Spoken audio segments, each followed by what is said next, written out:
श्री राधा रानी के जीवन की 10 अनजानी बातें। श्रीमद् भागवत पुराण, विष्णु पुराण, ब्रह्मवैवर्त पुराण और स्कंद पुराण में राधा रानी के बारे में वर्णन मिलता है। पुराणों के उल्लेख के अलावा भी दूसरे ग्रंथों में और समाज में प्रचलित मान्यता किंवदंतियों के आधार पर राधा के बारे में कई तरह के किस्से और कहानियों का पता चलता है। यहाँ जानिए 10 अनजानी बातें। नंबर 1, राधा का पुराना नाम। पद्म पुराण के अनुसार राधा वृषभानु नामक वैश्य गोप की पुत्री थी। उनकी माता का नाम कीर्ति था। राधा का पहला नाम वृषभानु कुमारी था। बरसाना राधा के पिता वृषभानु का निवास स्थान था। बरसाने के अलावा राधा का अधिकतर समय वृंदावन में ही बीता। नंबर 2, राधा कृष्ण का पहला मिलन। राधा ने जब कृष्ण को देखा तो वे बेसुध हो गई थी। कहते हैं कि पहली बार उन्होंने श्री कृष्ण को तब देखा था जब उनकी माँ यशोदा ने उन्हें ओखली से बांध दिया था। कुछ लोग कहते हैं कि पहली बार गोकुल अपने पिता वृषभानु जी के साथ आई थी, तब श्री कृष्ण को पहली बार देखा था। कुछ विद्वानों के अनुसार संकेत तीर्थ पर पहली बार दोनों की मुलाकात हुई थी।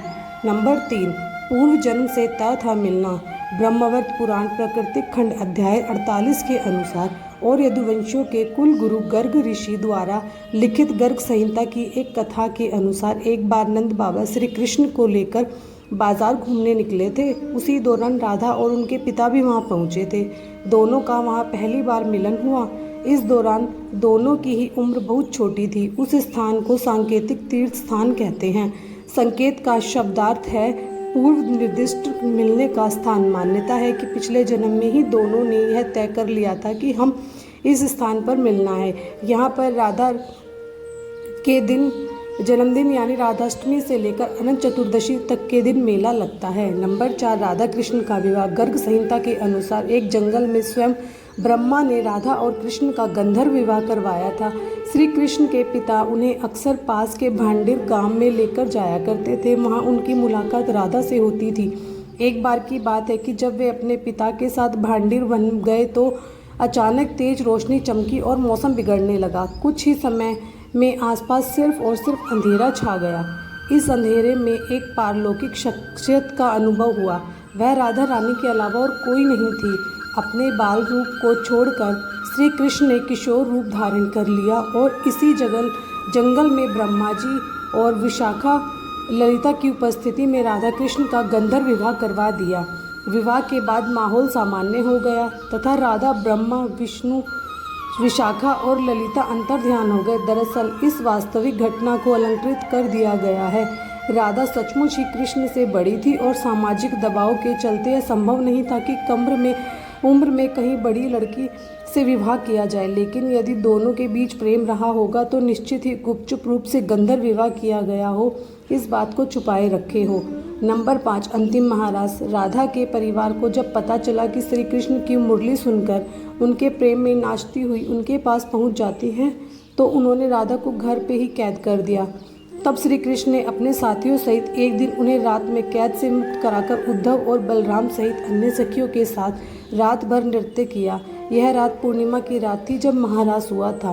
बाद में राधा की माँ राधा के कक्ष में गई तो राधा उन्हें वहाँ सोती हुई मिली। कहते हैं कि उस वक्त श्री कृष्ण को 2 ही चीज़ें सबसे ज़्यादा प्रिय थी, बांसुरी और राधा।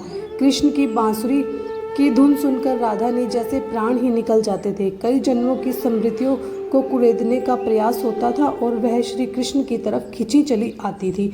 नंबर 6, श्री कृष्ण ने की विवाह की जिद।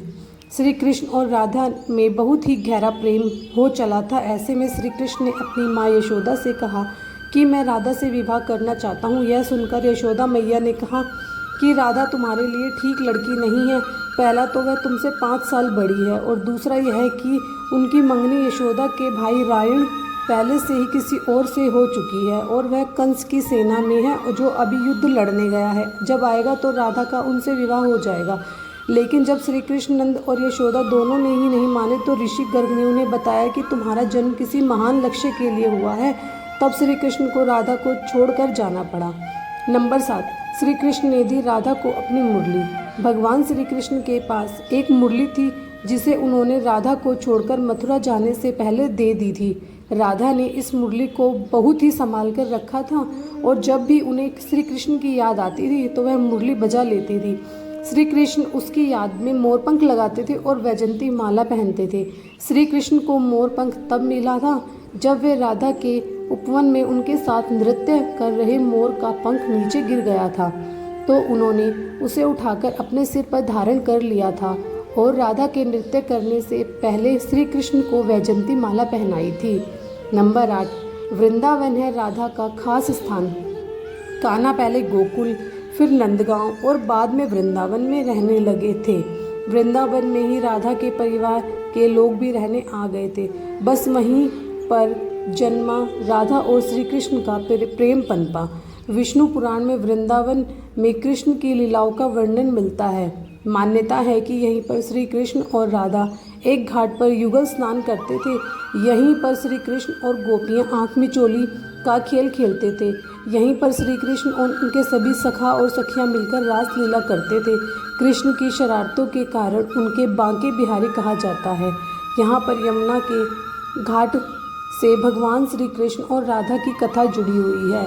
नंबर 9, रायण से विवाह। ब्रह्मवत पुराण के प्राकृतिक खंड 2 के अध्याय 49 के श्लोक 39 और 40 के अनुसार राधा जब बड़ी हुई तो उनके माता पिता ने रायण नामक एक वैश्य के साथ उनका संबंध निश्चित कर दिया। उस समय राधा घर में अपनी छाया का स्थापित करके खुद अंतर्ध्यान हो गई। उस छाया के साथ ही उक्त रायण का विवाह हुआ। इसी श्लोक में आगे बताया है कि भगवान श्री कृष्ण की माता यशोदा का वह रायण सगा भाई था, जो गोलोक में कृष्ण का अंश और यहाँ यशोदा के संबंध में उसका मामा था। मतलब यह है कि राधा श्री कृष्ण की मामी थी। यदि हम यह माने कि श्री कृष्ण यशोदा के नहीं देवकी के पुत्र थे, तो फिर राधा उनकी मामी नहीं लगती थी। रायण को रापण अथवा अयन घोष भी कहा जाता था। पिछले जन्म में राधा का पति रायण गोलोक में श्री कृष्ण का अंशभूत गोप था। नंबर 10, कुरुक्षेत्र और द्वारिका में राधा।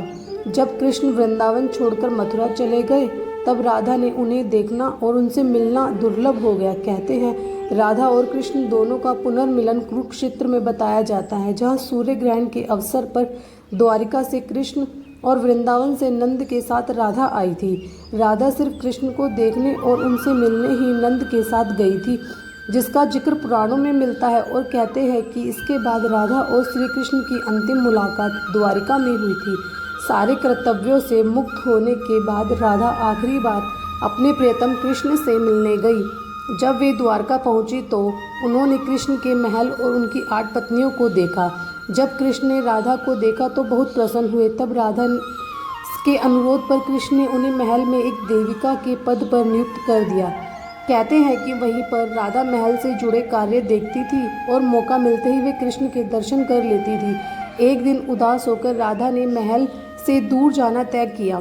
कहते हैं कि राधा एक जंगल में गांव में रहने लगी। धीरे धीरे समय बीता और राधा बिल्कुल अकेली और कमज़ोर हो गई। उस वक्त उन्हें भगवान श्री कृष्ण की याद सताने लगी। आखिर समय में भगवान श्री कृष्ण उनके सामने आ गए। भगवान श्री कृष्ण ने राधा से कहा कि वे उनसे कुछ मांग लें, लेकिन राधा ने मना कर दिया। कृष्ण ने दोबारा अनुरोध करने पर राधा ने कहा कि वे आखिरी बार उन्हें बांसुरी बजाते देखना और सुनना चाहती हैं। श्री कृष्ण ने बांसुरी ली और बेहद सुरीली धुन में बजाने लगे। श्री कृष्ण ने दिन रात बांसुरी बजाई। बांसुरी की धुन सुनते सुनते एक दिन राधा ने अपने शरीर का त्याग कर दिया। जय श्री राधे।